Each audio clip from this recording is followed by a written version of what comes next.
আপনারা সবাই জানেন যে দীর্ঘদিন বাংলাদেশ জাতীয়তাবাদী দল বিএনপির সাথে আমি সংশ্লিষ্ট ছিলাম। পদবিসহ এবং কেন্দ্রীয় ঘোষিত সমস্ত কর্মসূচিতে আমার উপস্থিতি ছিল। এই রাজনীতির সাথে সম্পৃক্ত হওয়ার পর থেকে আমি নানান রকমের প্রশ্নের সম্মুখীন হয়েছি, যারা আমার সঙ্গীত কর্মে মুগ্ধ হয়ে বাংলাদেশ এবং বাংলাদেশের মানুষ যারা বিদেশের মাটিতে অবস্থান করছেন, সকল পর্যায়ের ভক্তদের কাছ থেকে সন্তুষ্টি অসন্তুষ্টির কিছু কথাবার্তা আমার কানে আসে। সেরকম একটি বুকের ভিতরে ব্যথা বেদনা আমার কাজ করত।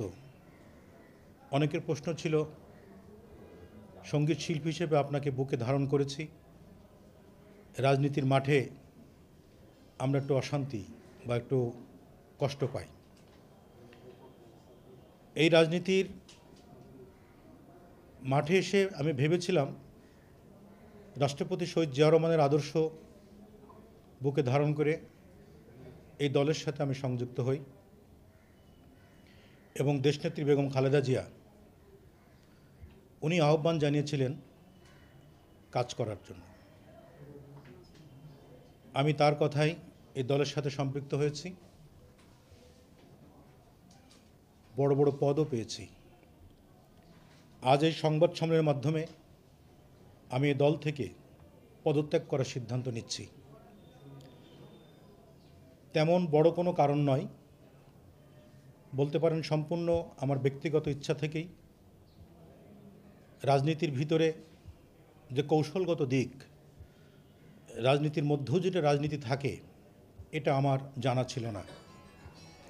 একজন সঙ্গীত শিল্পী হিসেবে সাদামাটা জীবনযাপন, সহজ সরল চলাফেরা, স্বাভাবিকত্বের মধ্যেই চলতে আমি স্বাচ্ছন্দ্য বোধ করতাম। এই রাজনীতির মাঠে অনেক চিকন কৌশলের প্রয়োজন হয়, সেটির সাথে তাল মেলানো বড় মুশকিল আমার জন্য।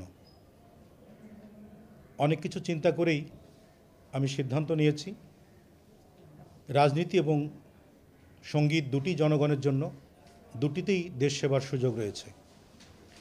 আমি দীর্ঘ 22 থেকে 24 বছর সঙ্গীত জগতে সঙ্গীত চর্চার মাধ্যমে একজন প্রমাণিত মনির খান হিসেবে আপনাদের কাছে প্রতিষ্ঠিত হয়েছি।